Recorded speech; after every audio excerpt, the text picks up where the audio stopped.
Hey everyone, my guest today is Wouter Constant. Wouter is an historian, a technology researcher, and a Nostr co founder. Welcome to the show, Wouter.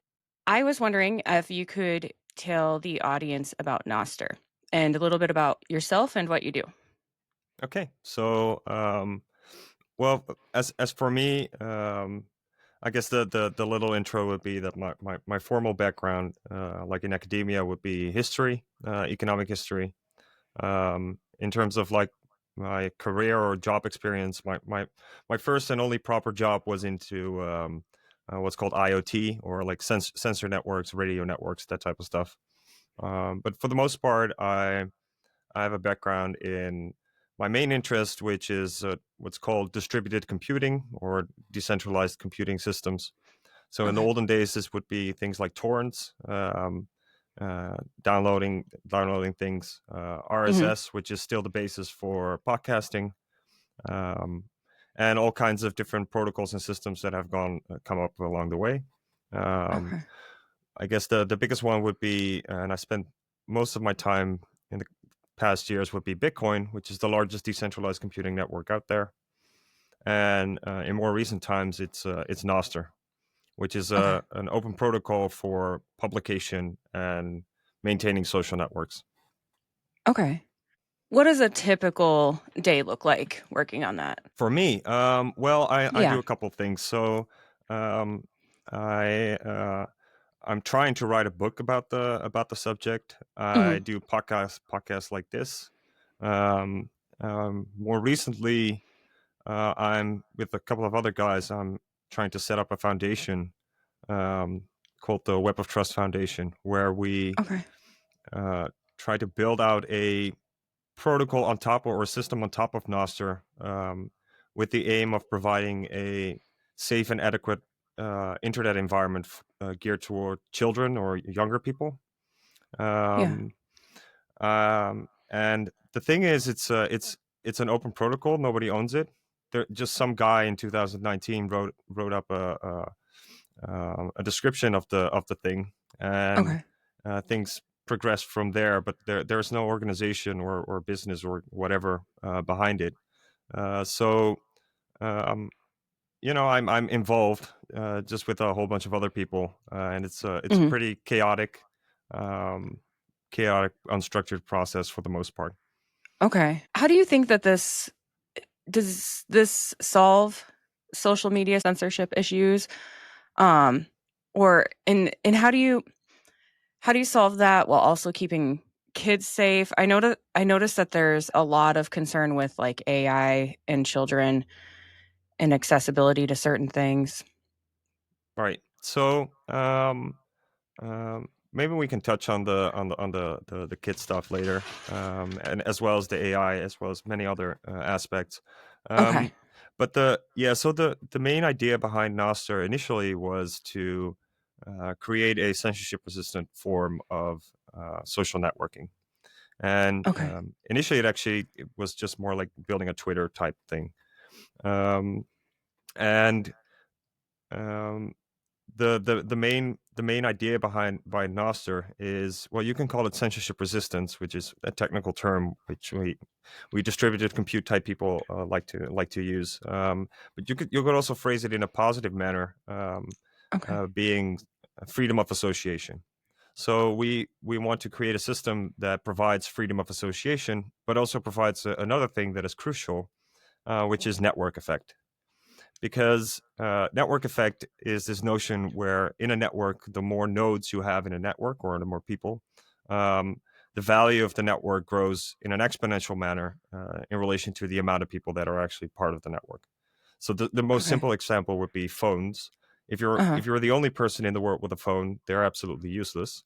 If there are Right. now two people with a phone, that's nice, right? You can call this one person, but you can start to see that the more people start to join the phone network, the more Mhm. value having a phone actually has, because you now have access to more and more people.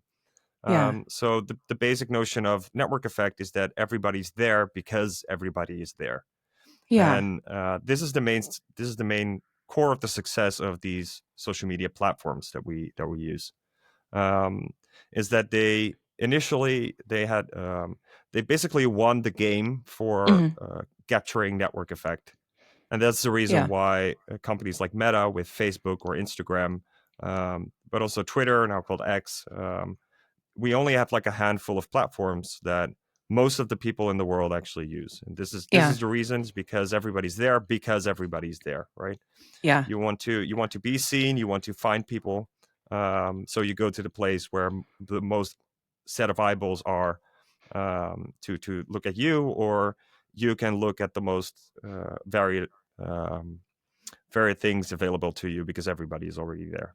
So this is the core of the matter, Mhm. because when we're talking about censorship resistance or this notion of freedom of association, that's something that the internet itself already provides. So the internet is also an open protocol, um, and it initially was designed from a military perspective to Right. provide this notion of censorship resistance in order to uh, maintain communications even in a hostile environment, let's say.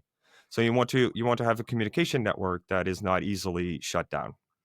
And after some development, this became the public internet that we know, where all these computers are connected with each other. And um, the idea is that you already have censorship resistance because it's not that complicated to host your own website, right? Yeah. And this is something that people do, right? People get banned off a platform, they go to maybe a marginal platform. So let's say you're kicked off of YouTube, you go to Rumble, for example, which is Mhm. a which is another video platform, or you host your own website and you post your videos there, which is all Yeah. well and good. Now, technically, you have censorship resistance. You found a way to keeping your signal alive. The problem is you lost your network effect. Yeah.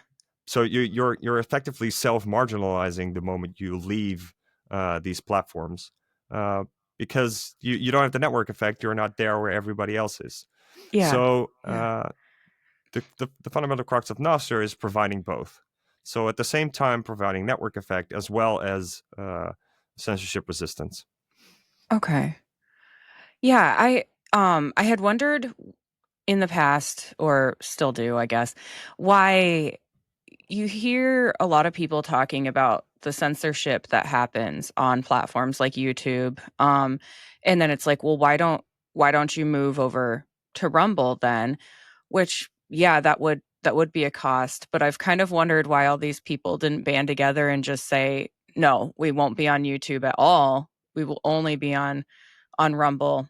And if a lot of people did it, I, Well, that's the you know, crux, right? I mean, that's a coordination yeah, problem. Now you have to coordinate all these individual agents yeah, to say, okay, let's go to this particular place. And the yeah, problem there is like, okay, are you going to Rumble? Are you going to go to Odyssey? Are you going to go to, I don't know. There are probably tons of websites out there that yeah, or platforms that you're able to go to.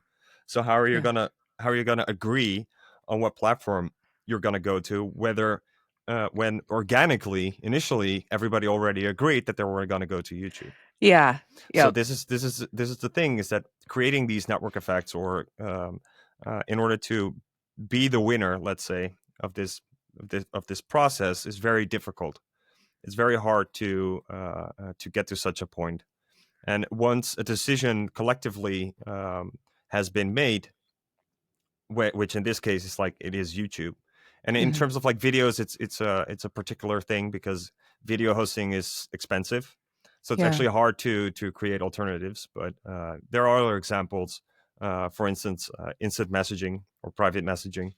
mhm, Um, Pretty much depends on where you are in the world, but in like for here, I'm in the Netherlands. Here, WhatsApp is pretty popular. I know that I think regions in South America, WhatsApp is really popular. yeah, You also have Telegram, but it kind of depends on on what region you are. I think in the US, the iPhone is pretty popular there, so yeah, the iPhone provides a messaging system.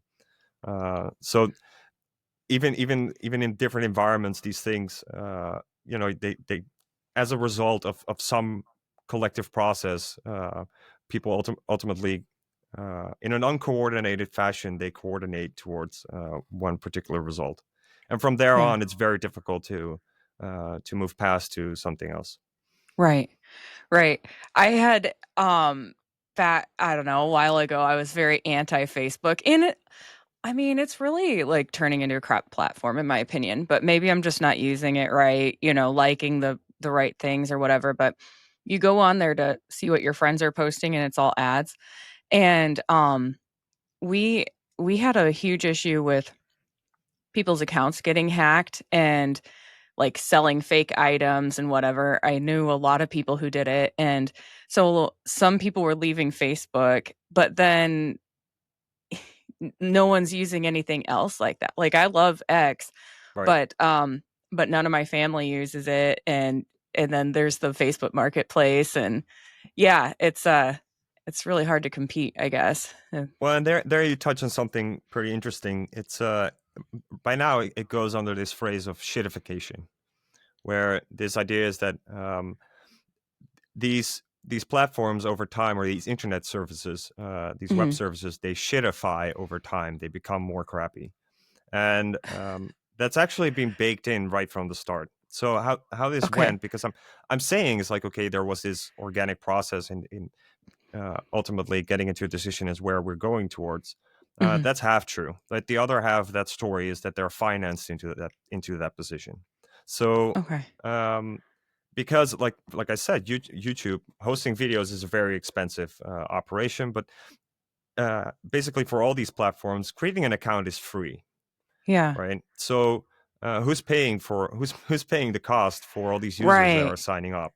And this was Right. the question right from the start. So and you even see this in different areas that are not necessarily social media. You also see it in Mhm. clothing websites, um, or marketplaces more broadly.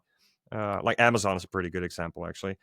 Uh-huh. Um, the thing is that because you're in this competition for network effect, that you have this winner takes all or winner takes most dynamic.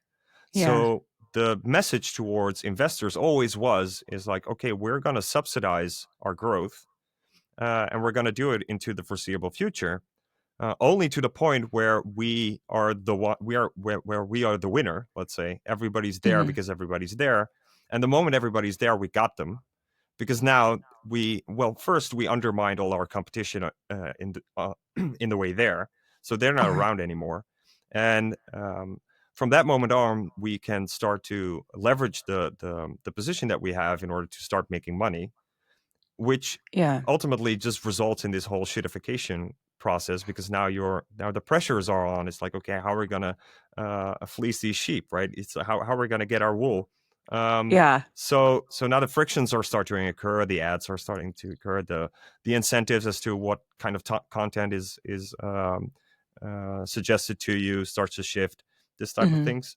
So Yeah. but that was already baked in from the start. That was already baked in the investor pitch right from the start. It's like, give us your money, we'll Yeah. become the biggest, and the moment we're the biggest, we can close the gates, and then we can start getting our money back, because people don't really have an alternative anymore, because of this notion of network effect.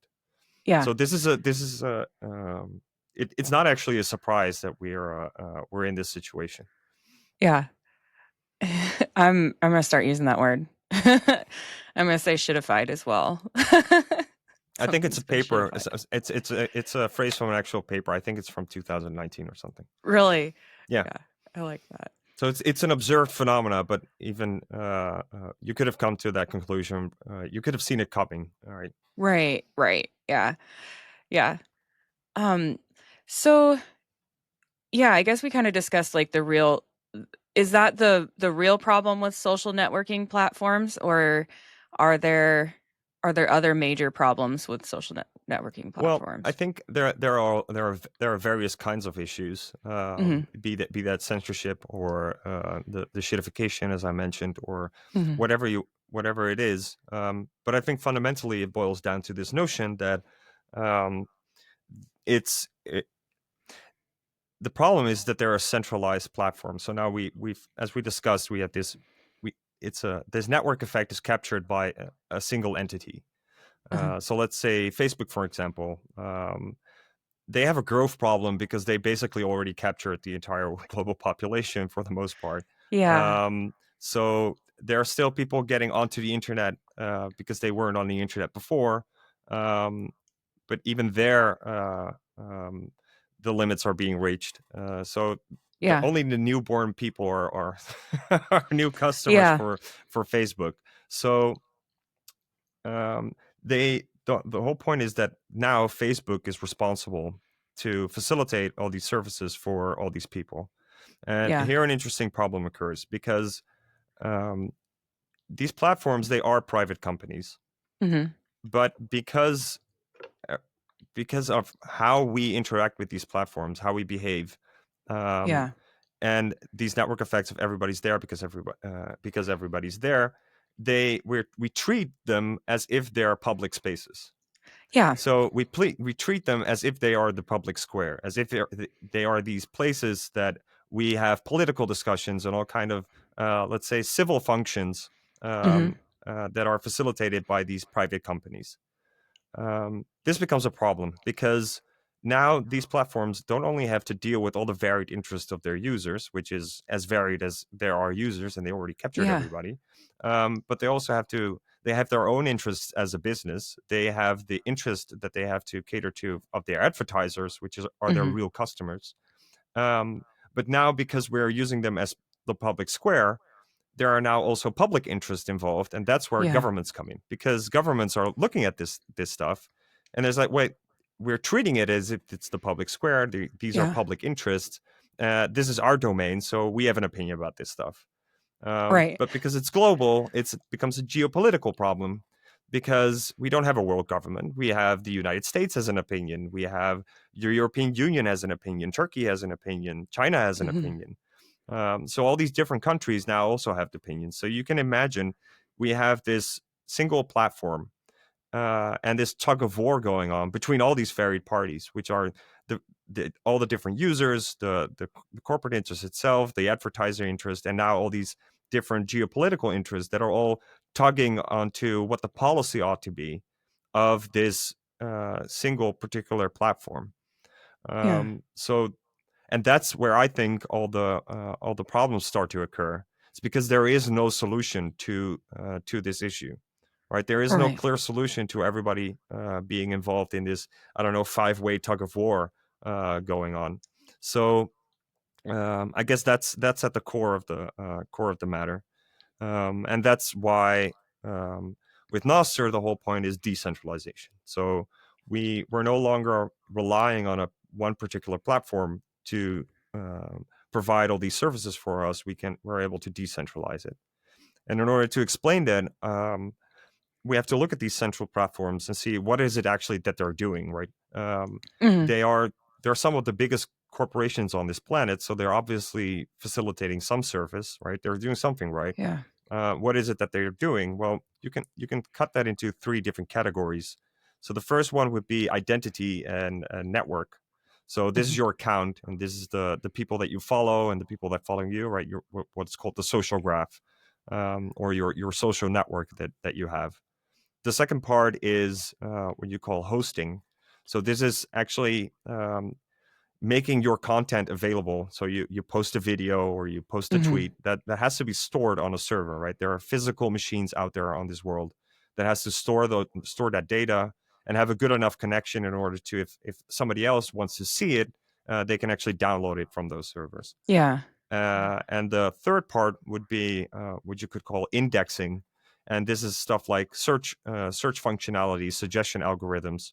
So all stuff that is there in order for you to make sense of this vast amount of data that is out there, that gives you the ability to get into contact with people that you did not know before, Yeah. right? So you have your Yeah. group of friends, that's nice, but you also want to see other content from people you have not interacted with before, or you want to look stuff up and find things.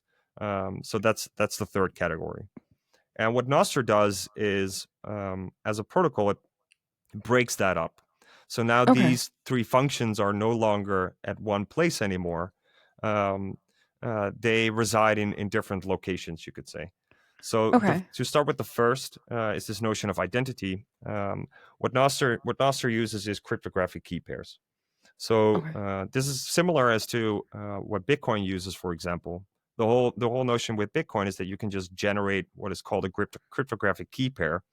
It's a pair because there is a public key and a private key, Okay. which you could in the Bitcoin sense you could say like the public key is your account and the private key is your key to that account or to that lockbox. In the Nostr sense, it's your name and is the public key, and the private key would be um, your way to prove that you are the owner of that name. Okay.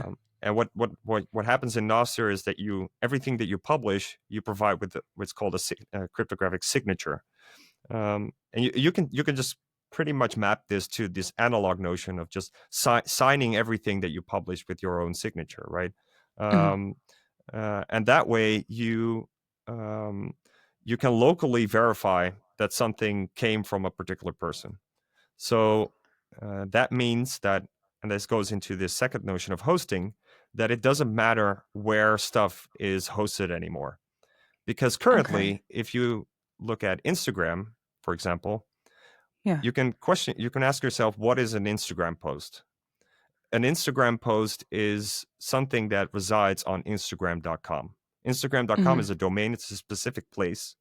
And the Instagram post does not exist outside of Instagram.com. The validity Right. of the Instagram post does not exist outside of the authoritative declaration of Instagram that it's actually a real Instagram post. Okay. So what I mean by this is that you let's say somebody takes a screenshot of an Instagram post, and I see the screenshot. The only way for me to verify that that thing actually exists and it's not somebody that just made something up in Photoshop is Yeah. for me to go to Instagram.com and look up that particular post. Yeah. That And with makes sense. Nostr, it's different because uh, every user provides everything that they publish with their own cryptographic signature. Okay. The moment I get that post from you, let's say it's a picture, you signed it, and I'm able to run the math and locally verify that it was actually you that published it. Yeah. And this means that I'm no longer required to go to one particular place in order to ask for verification. Is this thing real? No, I can locally verify that this thing is actually real. And Yeah. therefore, it can come from uh, whether it's Instagram.com, let's say, or flibbityfloop.web, or Yeah. it's somebody printed it out, put it in a glass bottle, and it's washing up to shore, and I just find it, or I find it under my pillow. It doesn't matter. It's just in the data itself that I can verify that this thing is actually authentic. And this means that Okay. I'm no longer tied to one particular server anymore. I can host my stuff wherever I want it to host. And all that my followers are required are able to figure out where it is that I host my stuff. But they don't need to be at a particular place in order to verify that my stuff is actually real. And Okay. then the last part would be this indexing notion of these algorithms. And that's just a function that everybody could run, and it's probably going to open up to some marketplace.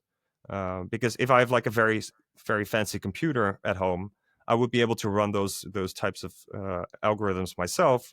But maybe Mhm. if I'm on my phone, I will just make use of a particular service that does it for me, and then Right. the market is entirely open as to what type of algorithm that you're currently running, because now you're beholden to whatever decision Facebook makes in terms of what the algorithm is, right? Or Right. what YouTube decides what the algorithm is, etc. Mhm. um, so we've to in relation to these three things, it's like identity, it's hosting where the stuff is, and this indexing is that you take control over the identity yourself as a user. Yeah. um, you're not relying on anything or anyone anymore in order to declare an identity, which could be one identity, could be like 1,000. Yeah. Um, in terms of hosting, we started out with it all being at this central place, be it Instagram.com or Mhm. Facebook.com, which is now decentralized. It's no longer relying on a particular place anymore, and we open up the possibility to run whatever type of algorithm or suggestion algorithm or search that we want. Okay. And the effective result is that um, I when I this comes back to this notion of censorship resistance. Why am I censorship Mhm. resistant? Well, the moment I'm making use of one server, which in Nostr is called a relay. So Okay. just a little tidbit: Nostr stands for notes and other stuff transmitted by relays. Okay. The notes, NOTES, and other stuff. So this is idea like a note would be like a tweet, and the Uh-huh. other stuff is basically hinting towards it doesn't have to be tweets; it can be anything. Yeah. And transmitted by relays would be this notion of like uh, it's carried by these varied servers. Um, and where was I going? Oh yeah. So as a user, um, I now just I'm able to create my own identity. I create a post, a publication. I sign it Mhm. cryptographically. I put it towards whatever relay, and the moment that particular relay, which is still a server, it's still a machine that it's owned by somebody, which is still a private entity. That hasn't changed. The thing is that when that private entity decides that he no longer wants to service me for whatever reason, which might be because I have some fringe political Right. opinion, or because he doesn't like me for whatever reason, or by sheer error, or his computer got struck by lightning, whatever it is that it's Yeah. not functioning for me anymore. I'm still able to just go to another relay, and the way software works is that it can pretty easily be automated, where the people that follow you can also follow you wherever your stuff is hosted. So the moment Okay. you're banned, you're still being able to ban somewhere, but it Yeah. doesn't matter because the people that follow you, they follow you, and they're still able to Gotcha. figure out, it's like, well, okay, this stuff is hosted somewhere else, I'll just able to fetch it there.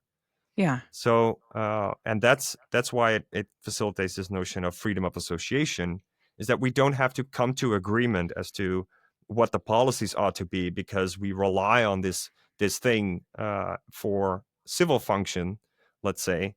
Like, no, just Mhm. throw that out of the window. There is no, we don't have to come to agreement on what a commons, or what type of commons, or how we have to handle things. No, everybody can just decide for themselves what their policies are, Yeah. and let the chips fall where they may. And as a user, I have the flexibility in order to just switch to whatever place is willing to accommodate me, including hosting myself, which is Okay. not actually as complicated. Which is It's probably as easy, or as complicated, however you want to see it, as hosting a website. So Yeah. if I run a lot of censorship risk, right, because I'm a fringe political person, I'm able to I'll just run my own relay in order to get some peace of mind as to not being censored. Mhm. Um, but the whole notion is that my followers follow me, and they're able to find me there wherever I'm hosting my stuff. Yeah. The thing to end it there, the last part is that whatever software people are using is also open. So Okay. you right now you have a Twitter app, or you have the X app, and you have a Facebook app, and these are all separate apps, and you have all Mhm. separate accounts on these apps. So if you're a social media person, you go to like Linktree, which is like another website, and there Yeah. you list all the places where you have an account. So you have like a list of 5 different accounts, and Mhm. people will have to use 5 different apps in order to interface with these 5 different places. Right. What Nostr does is that it throws that all out the window, because you just have one account, let's say, and whether you are posting videos, or you're posting tweets, or you're posting articles, or whatever it is that your activity is and your publications are, I'm following you, and I'm just able to get that stuff. And Mhm. maybe I use different apps to interface with that. You can imagine that scrolling tweets is different than scrolling pictures, Right. different than scrolling videos. That's fine. I'll just use a different app for that. The thing is that I can use it. I'm not restricted in what type of app that I use. So Okay. to make it concrete, I can name 4 different phone apps right now, which are large and well developed. There are more. There are more than Yeah. 4, um, but 4 are actually very well functioning, and they're completely interchangeable. So you download the app, you put in your key pair, and Mhm. it just immediately gives back your profile. It generates your feed based on the people that you follow. Everything is just there automatically. So the Okay. friction in order to switch apps has become marginal. And also you get this effect where if I started out using like a Twitter-like app, Mhm. and now I go to a picture type app where I'm going to look at pictures, or an article type app, is Yeah. that the social network that I've created using or tweeting about still exists when I'm in this picture sphere or article sphere. Okay. So whenever I'm following a particular person because of their tweets, the moment I log into a an article app, I immediately see their feed of articles if they're also publishing articles, or I can Okay. also immediately see their videos, because the whole Yeah. notion is that I'm not on a platform following a particular feed of a particular account of a person on a particular place. No, I'm just following that person, Mhm. and whatever app I decide to use is the view I get of whatever it is that person posts. So Okay. people don't have to use the same app anymore. We could be Yeah. using completely different apps, and we could still interface with each other, Okay. if So that it makes sense. So I gave you a whole yeah. lot, but this is Yeah, the and basic rundown. I'm not great with technology either, but I think hopefully I'm going to ask some questions and hopefully they'll help um the listeners as well. Okay, um so let's say if I hook everything up to Nostr and Yes. I'm posting on so then can you link that with like Facebook, Instagram, No, so X? unfortunately not, because Okay. that will require them to adopt the Nostr protocol. Okay. And then that makes sense. So then if I'm comparing, so like I'm kind of comparing this to certain tabs you have where you can do like the For You tab or the Followers tab. Hmm. When you're talking about whether you want to see images, articles, or tweets, notes, is it kind of like that where you just kind of, okay, this is what I want to look at. I want to read some articles. So click on articles, everyone you follow, those pop up. Is it kind of like that where you're how you enter into different areas? Well, that's the thing. It just depends on the app. So most of Yeah. the so the four apps that I refer to, those are like what we call everything apps. Okay. Um, they don't actually support everything, but they all support a whole bunch of things, which would be the tweets and the videos and the pictures and the Mhm. articles. So there in that app, yes, I can just browse articles, or browse pictures, or Uh-huh. whatever it is. What the feed consists of is how I construct my feed. So it could be just a feed of the people that I follow, Okay. or I can make use of a service that um, provides me a feed of things that are popular, let's say, Okay. or because there's also a uh, very good Bitcoin integration. So I could for instance, I could just have a feed of the stuff that has been given the most amount of money, or the most amount of Bitcoin in the last 24 hours. You can Mhm. basically, everything that you can imagine is potentially a possible type of feed that you can create for yourself. Okay. Um, so you're not restricted there. Another way, it's not necessarily trivial to wrap your head around this, but I'm gonna make an attempt. So Okay. these relays that I mentioned, these servers, Mhm. the whole crux of Nostr is that it doesn't matter. The relays don't matter, and they are all that matters. So what I mean with Okay. that is that they don't matter in the sense of what I explained in terms of censorship resistance and the signatures, and the fact that it doesn't matter where stuff comes from, right? Okay. So you could, if your article, you could post an article, you could store it on 5 different relays. It doesn't matter on what particular relay I get it from, because what matters is the data itself, the article itself. Um, at the same time, if I'm not necessarily interested in a particular person, so let's say you, but I'm interested in a topic or a group of people, Mhm. this relay could be like a forum or a website geared toward a specific group of people or a specific interest. And the Okay. policy of that relay is we only accept um, we only accept discussions around frogs, let's say. So it's the Okay. frog relay, right? So Okay. we only accept discussions about frogs, and if you're not talking about Yeah. frogs, we're not going to accept your messages. So that means that if I'm Okay. interested in frogs, I go to that particular relay and just ask the relay, just give the lowdown, give me Yeah. whatever is on there, and I'm now browsing all these things about frogs. Okay. And let's say you're a frog aficionado. So I find you on there, and I find that your posts on frogs are particularly interesting. So I decide Uh-huh. to follow you. Now, the moment I follow you, I'm not necessarily dependent on the frog relay anymore in order to have a Okay. connection with you. Okay. So now let's for instance say that you are starting to have fringe heterodox opinions about frogs that are not appreciated on the Okay. frog relay. Um, Okay. so they decide to kick you off. Mhm. Uh, I don't lose sight of you anymore, right? Okay. I use the frog relay, this particular domain of content, Mhm. in order to find you. But the moment I found you and I follow you, you could be banned from the frog relay, but I still able to see whatever it is that you're posting. Because from Okay. that moment on, I'm just following you, and I'm able to get your content. I'm not Yeah. reliant on the frog relay anymore. It's kind of a Yeah. silly example, but you hopefully you catch my drift. So No, this is I do. where Yeah.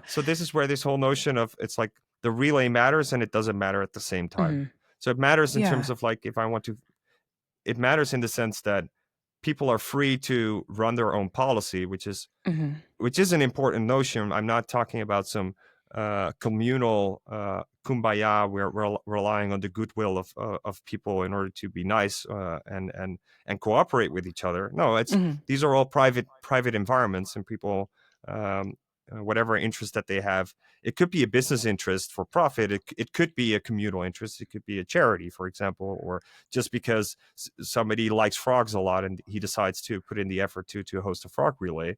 Whatever Yeah. the incentive or reasoning is for somebody to host a particular server, that's all fine. But they because they have they still have control over what that server does and what is accepted and not accepted.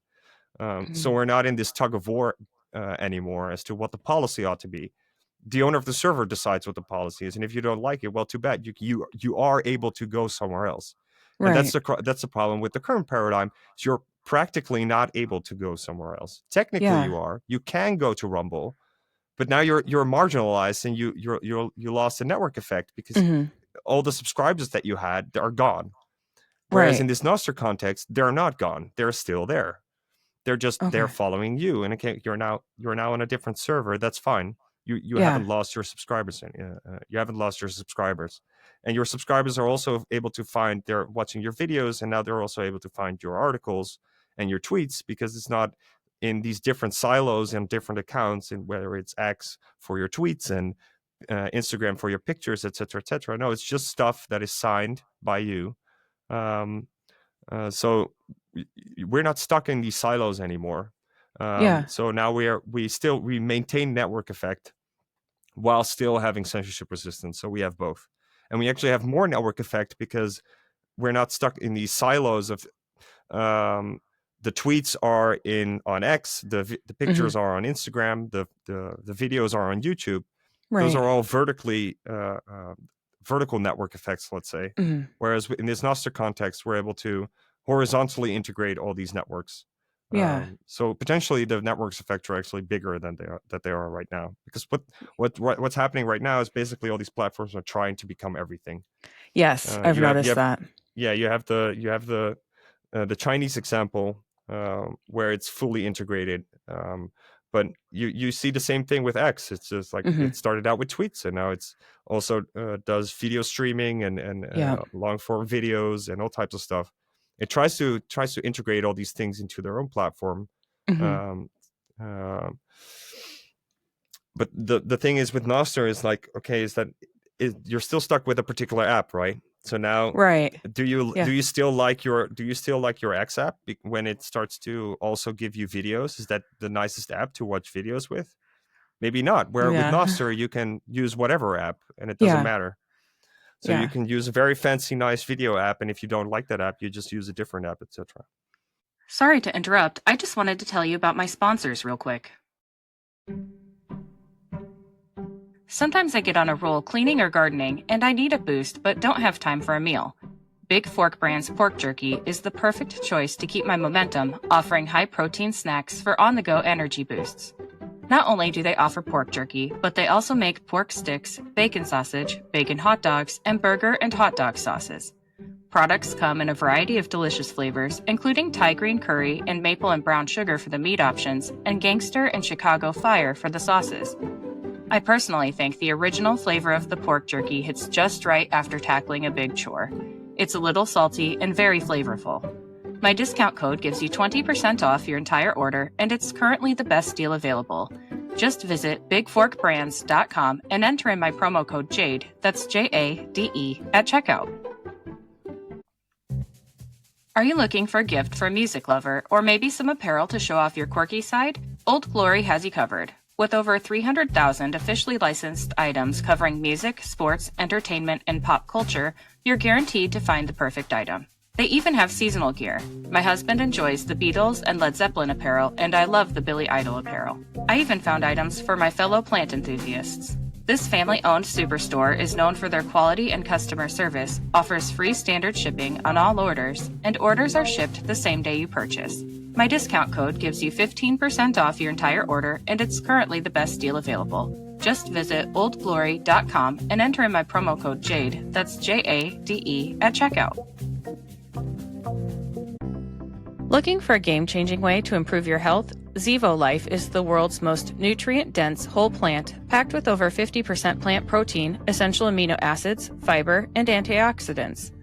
Harnessing the best nature has to offer, Zevo Life nourishes your body while driving your performance, vitality, and overall well-being. Each serving is a concentrated source of clean, well-balanced nutrition designed to support modern lifestyles, and just 1 teaspoon a day supports your gut, boosts energy, and promotes healthier skin and hair. It's no wonder that it's receiving rave 5-star reviews. Step into a healthier future with a 30% discount and a 30-day risk-free guarantee by visiting zivo.life and using my promo code. To support my show and to receive 30% off your entire order, enter in my promo code JADE, that's JADE, at checkout. Right. So to me it sounds like it's safer for users as far as their own content. Like it sounds like it's harder to hack into, is kind of what I'm trying to say. If with their unique signatures on each post. Is that a Yes. correct assumption? Well, so it's mostly a trade-off that is occurring here. We're not Okay. we're not proposing any magic. So what the difference is that um, with these platforms, they have the power to, in some Stalin-esque move, unperson you as if you and remove you from history as if you never existed, right? Um, Yeah. because you have an account there. With Nostr, you create your own profile, and you're able to do that to yourself, basically. So Okay. you have Yeah. to, because what's this whole notion of these cryptographic key pairs, it's a secret. It's just Mhm. a random number that you have to keep secret. And if you lose track of your own secret, well, too bad, right? Nobody can help you. Yeah. Um, and perhaps worse, if somebody else gets a hand on their secret, now they can pretend to be you. And then Okay. there are things that we that are there to mitigate it, but fundamentally it's just a trade-off. It's like, okay, now you've gained you've gained the freedom, but you Mhm. also get, with that freedom also comes the same amount of responsibility that Yeah. otherwise would have been with the platforms, where if you lose your login, you could always call the company and say, well, it's actually me, can you please give me access back. Yeah. So Gotcha. it's a trade-off occurring there. Yeah. Um, and so also it sounds to me like you kind of can save some time by finding all the content on one platform instead of switching back and forth. Like you were saying, if you just want to go to one person's page, you can see everything that they've posted, Yeah. correct? So, Okay. and this is from both the user as well as the content Mhm. creator themselves, right? Yeah. Um, because now currently, as an online character, let's say, as I mentioned with the link tree, is like this long list of all these various platforms, and maybe you're posting your videos on Rumble, and you're posting them Mhm. on YouTube, and you're posting them on Odyssey. That's already three different places that you have to Yeah. upload your video to. Yeah. um, and maybe you're posting your articles on Medium, and you're posting them on Substack and whatever place you are. So Mhm. that's almost a full-time job in itself, in order Yeah. to juggle all these various platforms, in order to have reach, let's say. Yeah. Whereas if we assume like a nostrified context, yeah, it becomes a lot more straightforward, because it's just you create the thing, you sign it, you throw it out there, and then people can fetch it. Right. uh, and as a user, same thing, right? I don't have to switch from my X app to my Instagram app to my YouTube app in order to Mhm. see one particular thing or another. As long Yeah. as my app supports all those features, I'm just able to look at them right then and there. Yeah. So, all right, so I have this problem where people will send me things that I'm uninterested in, but I don't realize I'm uninterested in them until I've opened the video. And then suddenly the algorithm thinks that I'm interested Hmm. in something I'm not. So, it sounds like Nostr offers a way to avoid that issue.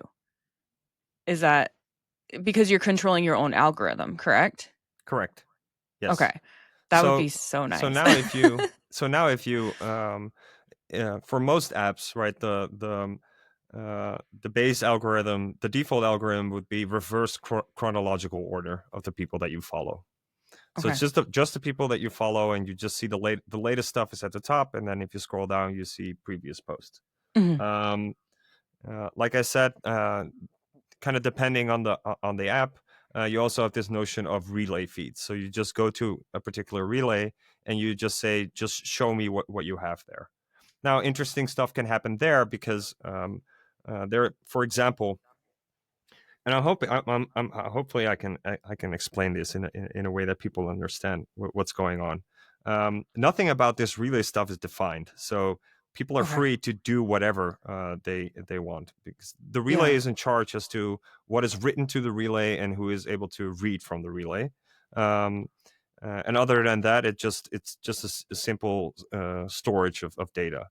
Um, but what can happen is that a group of people can decide, okay, we're going to run a relay together. Mhm. And what we're going to do is that we're just going to do our day-to-day interactions on Nostr. We're going to like posts, we're going to watch stuff, these type. I'm going to follow people, etc. These type of things. And what happens from the relay perspective is that everybody has shares, let's say, in the relay, and all these actions that they're performing in terms of likes or replying, Mhm. those are votes. And just by the sheer activity of this group of people, you end up with a group of like a batch of stuff, right? A batch of Okay. tweets that were liked, um, that are now accessible on this relay. That relay decides, okay, we're going to host this stuff, because apparently this group of people, in relation to the shares and in relation to the votes that they cast, Yeah. it's just based on the action that their everyday action that they're Yeah. performing. Yeah. Apparently, this is what this group of people finds interesting.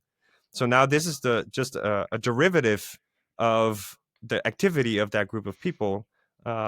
Is the stuff that actually lands on that relay. So now I'm able to connect to that relay, and I just get this derivative feed of what the actual activity of this group of people was. So Okay. that's a way of generating a particular feed. Um, Another Yeah. way would be to just connect to a particular service, and that service just describes to you what they're going to show you. So the most popular things in the last 24 hours, or the most popular things in the last 12 hours. Um, um, Stuff about frogs. I don't I like whatever which way. It's just a Yeah. service where it's important to understand that we have this phrase in Nostr, Mhm. is that there is no global. And because and this is important for people to understand when they're starting to interact on Nostr, because Okay. they have been tricked into thinking that there is such a thing as a global feed. They Yeah. Because when you're on Insta, or sorry, when you're on Twitter, for example, or on X, you have this Mhm. notion of trending, right? The same thing with YouTube. You have this notion of trending, where the assumption is that every what is on X is everything that exists in the world, and this is the most Yeah. popular stuff that's everything that's there in the world. But it's a lie, right? It's not Right, right. that it's not X is not the be all end all of all content. Yeah. So that confuses people when they go to Nostr, because there it's very explicit that there is no such thing as a global feed. And then they're like, well, this sucks. I'm going back to X because there I have a global Yeah. feed. No, you don't have a global feed. You have the opinion of what of X, right, as to what the content Right. is. And when, Right. let's say, for somebody posts a tweet, I can take the link of that tweet, go to Reddit, post, make a Reddit post, link to the tweet, and we can have a whole discussion about that tweet that nobody is Right. ever aware of on Twitter, right? There is entire Right. this entire discussion going on around a particular tweet that is not on Twitter. Yep. Um, so this notion of global is actually a trick that's being played on people. It's like it's not actually the case today, and it's also not the case on Nostr, right? People Mhm. could be having conversations about stuff that you are not necessarily aware of. Um, Right. or you are aware of, or you don't want to be aware of, and then you close yourself off to it. You're in control. You're basically in control as to what you want to see. Yeah. So S do you I don't know if you're old enough for this. Do you have a Facebook? I have a residual Facebook account somewhere that has been Okay. scraped Um, completely, but yeah, so, it I remember when Facebook first came out, not every university even had it. Wasn't it just like hmm the Ivy League university students were I able to think get so. onto Facebook? I think it was attached to the university email domain, something like that. Yeah. Yeah, and then I remember it expanded to all universities, and I remember I was at a community college at the time, and I couldn't get on Facebook. It's just funny how it's morphed into something completely different that people who who, like, um, don't own a computer, who can barely do much with technology at all, they're on Facebook every day. Um, it's just interesting to see how things have have changed over the Yeah, and years. and rely on Facebook for. There are businesses on Facebook. Mhm. Yeah. There, depending on the country that you're like driving Yeah. down the street, and the restaurant, there's like a restaurant, and if you want to order food, you can order the food via their Facebook page. Yeah. There are Yeah. church groups that organize themselves via Facebook pages. Mhm. Right, and this is what I mean Yeah. is that we're kind of using it as if it's like the public square. We're building Yep. all these things on top of it, whether it's businesses or churches or whatever civic function. Mhm. We start to we start to use this infrastructure um, Yeah. because it has network effect, and it's like, okay, I'm a restaurant, so I'm going to use Facebook. Well, one, because it's easy, so I don't have to host my own Mhm. website, so it facilitates a whole bunch of stuff for me. And everyone already has a Facebook account, so my customers are Right. it's low friction for my customers as well. Yeah. So yeah, it is very interesting.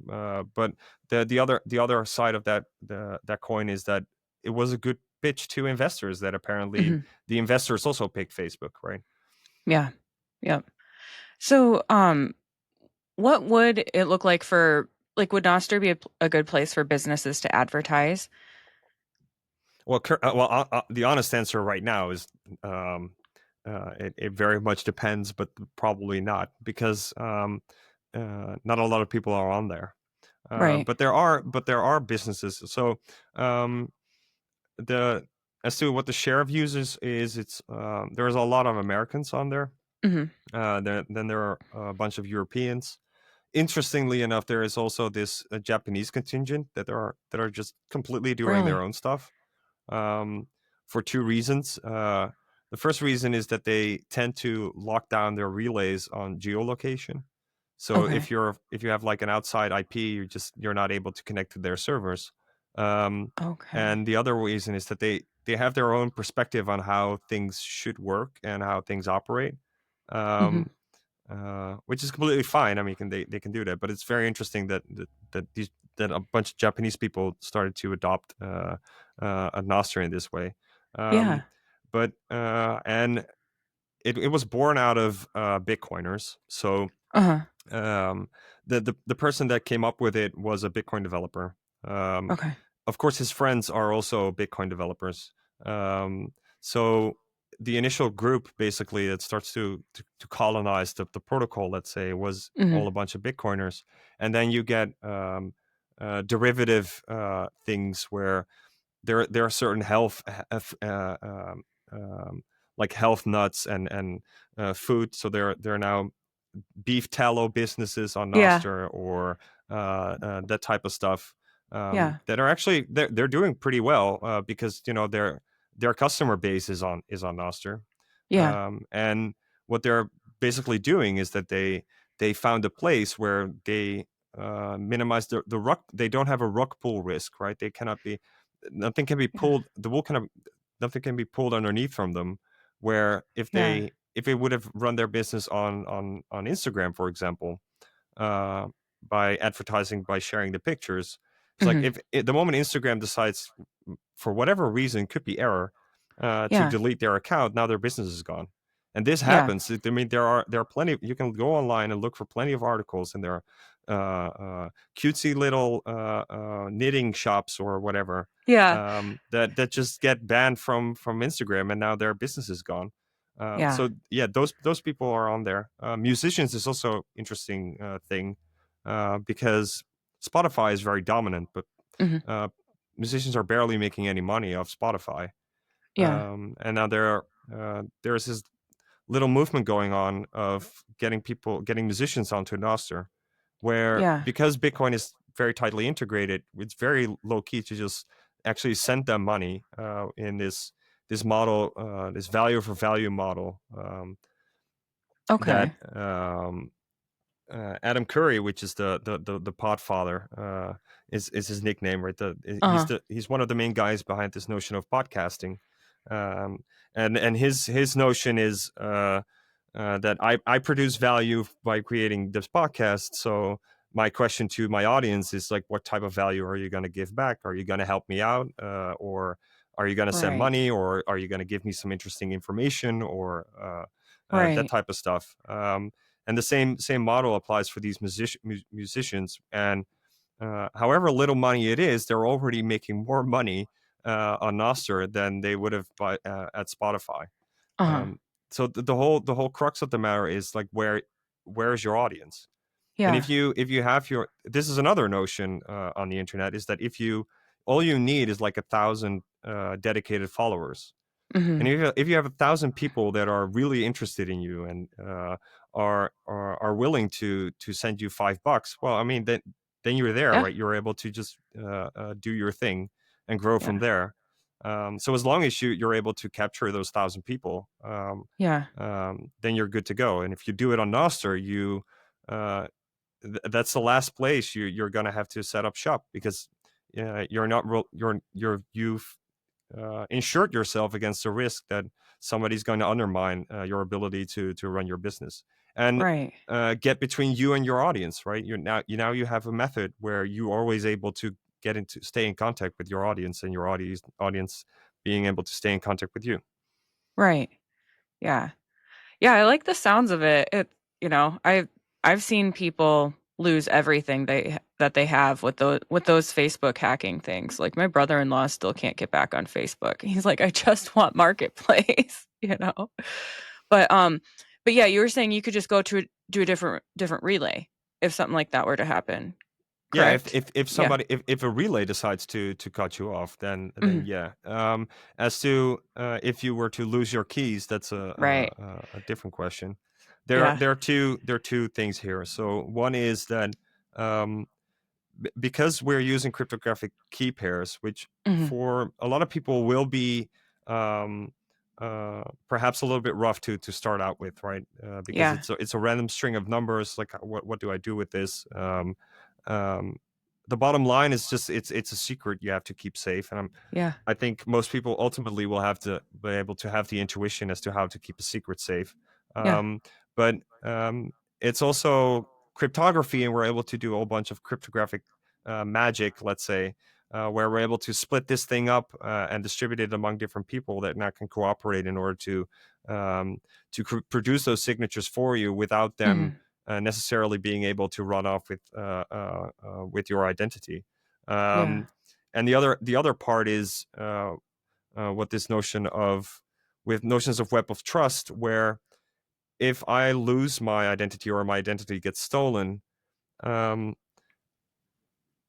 the point is that I have my social network is just a reflection of the social network that I actually have Mhm. in the physical world.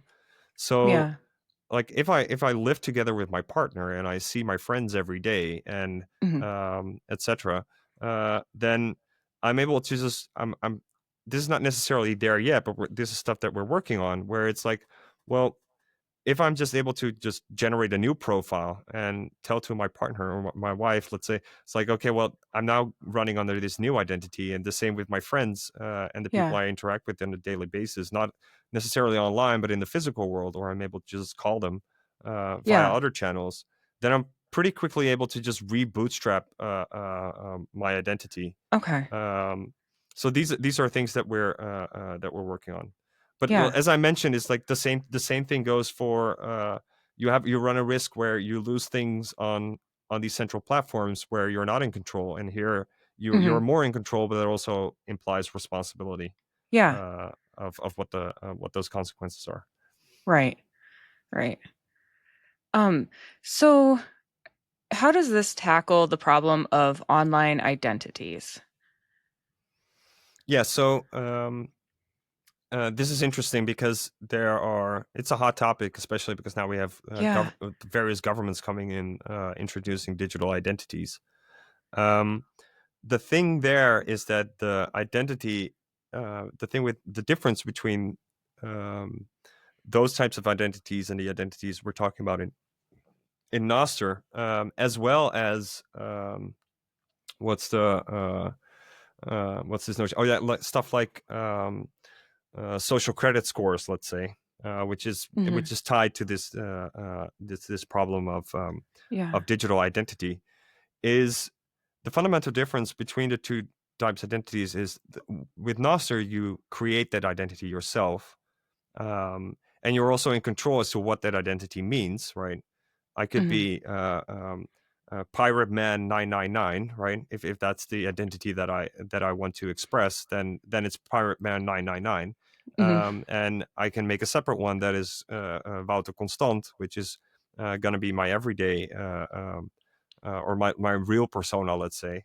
Uh-huh. Um, and I'm able to so I'm in control as to what and generating these identities myself, and I'm in control as to what they mean, instead of them being imposed on me, where that identity is being given to me, which is like, Mhm. this is your formal name, and now you're required to use it in all these places in order to sign in in order to sign in on X, or in order to sign in on Discord, or whatever it is. You're going to have to show your government approved digital identity. Mhm. Um, that's a totalitarian measure in order to ensure that they have this supposed watertight system as to uh, um, combat fraud or anything. But the problem is Yeah. that uh, yeah, that's also very restrictive. I mean, we have this Yeah. notion of pen names for centuries, right?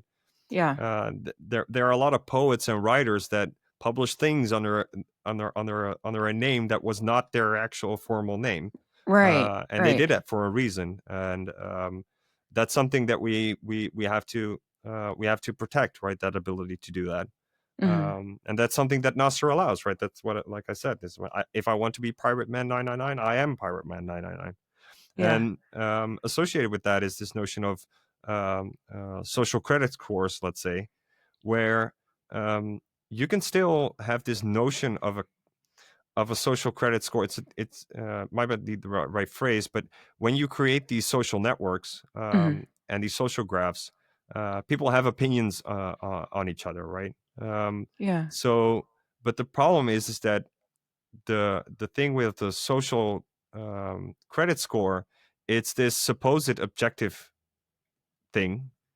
It's not objective. It's just one Okay. one one opinion, which is the Yeah. centralized opinion. Right. Um, Whereas with Nostr or these types of systems where your freedom of identity, they are subjective, right? Mhm. So my score of you, my opinion of you could be very negative, and then somebody else could have an opinion of you that is very positive. And then the third person will have to figure out is like, okay, how am I going to judge Samantha just based on what all the other opinions of the Right. people around Samantha are. And and if for some reason you screwed up and everybody hates you, that's too bad. Well, you just create a new Yeah. identity and just try again, right? You're not Yeah. doomed. Whereas if you were just handed one single government issue identity and um, they control what your score is, and you Yeah. somehow screwed up because they don't like you or thought you did things well, now you're condemned. You're Right. you're Right. you're now in damnation because you're now in a position where you cannot get out of anymore, Yeah. um, because you're tied to this one particular identity, and you cannot create Samantha 2 in order to just try again, Mhm. and have some redemption arc going on. Right. Right. So I that's in relation to identity, what the main dynamics are. Yeah. Okay. Yeah, I was kind of so we don't have so far we don't have to deal with that too much here, but I know other countries are starting to get, the social credit scores and um tracked a lot more, and I always wonder, like, so if you pay a fine, can you can you get back in the good graces of the government? Or I'm curious as to how that any of that works. I hope I never have to deal with it. Yeah, and it's and obviously it's like it's gonna be corrupt in some way, right? Yeah. Yeah. So this is the thing: is it runs on this assumption that it's watertight. It runs then under this assumption that it's neutral, and Mhm. neither of those things is gonna be true. So No. um, so yeah, and the what the political will that allows for these things is understandable. Yeah. Whether it's abuse or like blatant fake stuff. We have this notion of fake news, right? And there are a lot of Mhm. problems with the notion of fake news itself, right? If you have like an Yeah. open discourse, but you there the other part is that especially now with AI, it's very trivial to just produce Yeah. stuff that is just completely fake, right? Yeah. So policymakers and certain interest groups, etc., they are very nervous around this notion of AI, and their knee jerk reaction is like, okay, well, we need this watertight system of Yeah. government IDs in order to get a grip on this, because otherwise it's just going to be an absolute nightmare. Mhm. Whereas the Nostr response would be like, no, we're able to create our own webs of trust, right? Yeah. Like I now have this podcast interaction with you. I'm pretty certain you're not an AI. Right. So Yeah. the moment Yeah. the moment we connect on Nostr is like, okay, now we have a connection, and Mhm. you now have you're one now step removed from what my direct network is. So Right. to what extent do you trust my ability to judge who I put in my first layer of trust? Yeah. Um, and that way we're able to hopefully just create these robust webs of trust, as they're called, to Right. keep a lot of the bullshit out, because that bullshit just relies on people being able to create an account and just Mhm. spam a whole bunch of bullshit. And I'm not gonna Yeah. I'm not gonna follow or add a bot to my friend list that just spams out AI crap. Right. um, Right. so it becomes very difficult for those types of attacks to penetrate well established trust networks. Yeah. And Yeah. that's also an answer, right? So it's like Yeah. I see the problem. That's not the issue. The issue is not in identifying the problem. The issue is like what the opinion is as to how this problem should be solved. And I see Right. a lot of um, initial and secondary and tertiary order effects, negative effects, as to Mhm. the route that these that a bunch of governments are going into. Yeah. Yeah. I will get some bot comments on my TikTok, and it's like I will see real people arguing, and then the bot never responds, and it's like, should I point out that this is just a bot or let them keep going because it's getting comments on my content? Um, I I don't know what to do about it, but, like, there's no way to as far as, like, certain platforms like TikTok, there's no way to really stop them from continuing to comment, and I think it's hard for people to recognize it unless they see it over and over again that it's fake. But but yeah, if you are in a trusted network where everyone's real, then that would eliminate the problem unless you're adding random people you don't know, Right. right? So the notion is the fundamental notion is relevance. Mhm. And this is interesting because you said like, okay, I'll just leave these people going because they're Yeah. they're generating traffic, and Right. the TikTok algorithm likes the traffic, so I'll just Mhm. keep it going. But it's fake, right? It's bullshit. Yeah. There's no relevance to any of that stuff going on, Right. but there is something contributing a score to that thing that is absolutely irrelevant. So Mhm. it's in philosophical terms, it's like, well, you have the ontology and epistemology. Like, how do you figure out what is real? Um, Yeah. and now we're relying on the judgment of these centralized platforms, and they're absolutely terrible at it. Yeah. And basically, what we're proposing is we're going to base it on the distributed um, on a distributed notion of sense making, right? Mhm. It's a collection of my ability to make sense as well as your ability to make sense of things. And there could be a billion comments under this podcast done by bots, but if nobody finds those bots relevant, Right. the conclusion is that those comments are not relevant. Yeah. Yeah. And why should you care? Nobody should care because they are Right. irrelevant, right? It's like, oh, but Yeah. now they're not taking into account. It's like, yes, they're not taken into account because they are not relevant. Right. And what relevance means is completely a subjective notion. Yeah. If I'm some researcher interested in what bot activity is, then maybe for me it is actually relevant. Right, right. Yeah. Well, it seems to me like this is a good way to kind of save social media because I mean, it just seems like it's getting uglier and uglier with the usage, but there's so much good that can come out of social media. You can make so many important connections. So yeah, I I'm would like to see this grow, and Yeah, see so more do I. I people mean, move over. that's exactly what we're aiming for, right? Yeah, And what that's why what you're we're here, working right? on. Yeah, that's why I'm here. Well, hopefully I can help you out a little bit. But yeah. Is there anything else that you want to that you want the audience to know? I did see that it looks like it's somewhat easy to sign up um and easy to navigate. Is there So anything else? in terms of that, so I'm not the onboarding guy. Okay.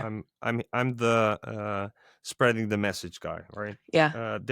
As you mentioned, the situation with social media platforms and the web in general is terrible, Mhm. and it can feel like we're doomed because there is no alternative, which is all this network effect stuff that I mentioned, right?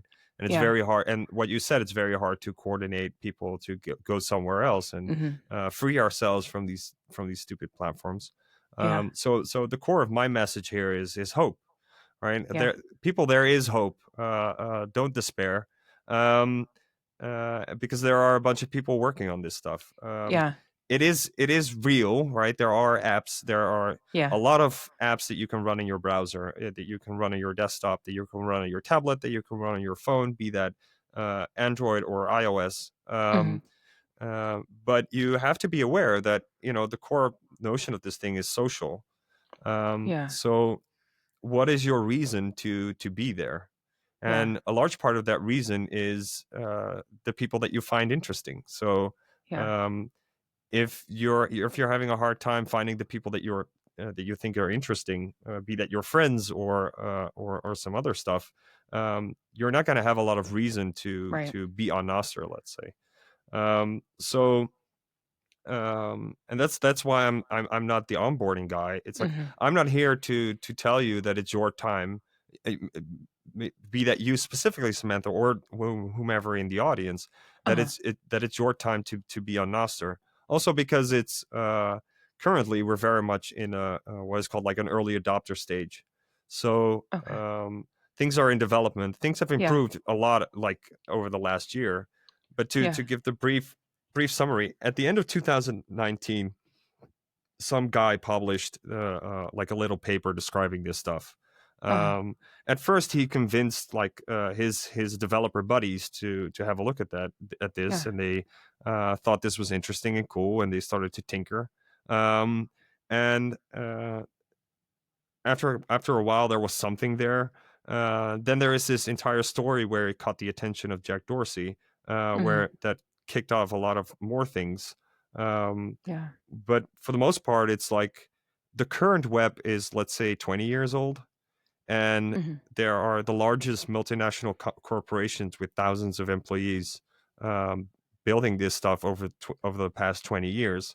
So that's Yeah. the experience that you're used to, right? Yeah. And here it's, let's say, 3 years with a handful of startups that have like a handful of people working on them. Yeah. So that's the comparison, right? Um, so if you're if your demand is that it's just utterly smooth and you're not going to experience any hiccup, that's Mhm. completely fine. Right. We'll see. We'll see you in 3 years or in 5 years or Yeah. whatever time it is, right? Yeah. Um, if you're more adventurous, um, and I everybody can just have a look, right, and just see how far they Mhm. can go. Yeah. The direction that I'm going to send them towards is Nostr.com, Okay. which is not the official website because there is no official website. Um, but it's just the person that owns that domain was nice enough to um, create that as like a resource that informs people as to what Nostr as a protocol is, and a whole bunch of different apps that they could start using. Yeah. And when people do so, my advice would be to just create a post and use the hashtag introductions, Okay. because that's a hashtag that people on our side, right, the onboarding guys, Yeah. keep an eye out. It's like, okay, here's a little duckling that is alone in Yeah. alone in the Nostr world. Let's pick them up and get them on the right path. Yeah. Um, the same goes for the hashtag Ask Nostr is another example. It's like if you have a Okay. question, just use that type of stuff or browse that hashtag in order Yeah. to see like what type of questions people asked and what type of answers they've gotten. Yeah. Um, and see if you're able to latch on to social networks, like to other people that you find interesting. And Mhm. there are already a whole bunch of different people, but it's going to take a little bit of effort in order to snuff them out and to find Yeah. them in order to connect with them. Yeah. And it's not going to be handed to you on a silver platter where you download the app and there is some highly sophisticated algorithm with Yeah. access to millions and millions and millions of videos that is just going to give you endless scroll feeds of content. Right. It's Yeah. simply not there yet. So I'm just expectation Yeah. managing here. I would Yeah. encourage everybody to have a look, but I'm also not I'm not here to have like a forceful call of action. Yeah. There are other people that do that stuff, and they're help you out. And maybe if you look at YouTube, there are some tutorials out there. Mhm. Um, but at this stage, I'm better off just pointing people, explaining what the things is, pointing Yeah. people towards Nostr.com. And if Yeah. they're the type of person um, to end up on Nostr and actually stay for a while, Yeah. they'll figure it out on their own. Yeah. Yeah, that I mean, that makes sense. It's I mean, nothing just is big overnight, it takes some work and some time. So, yeah, that sounds I'm gonna check it out. Cool. We'll see if I make an account. I don't And if you have any know. questions, I mean, you're free to ask, and I'll be your onboarding guy. That's no Yeah, problem, right? sounds But good. Yeah. it's like I focus on trying to explain, and hopefully people get Yeah. some broad sense as to what this thing is and why it is relevant.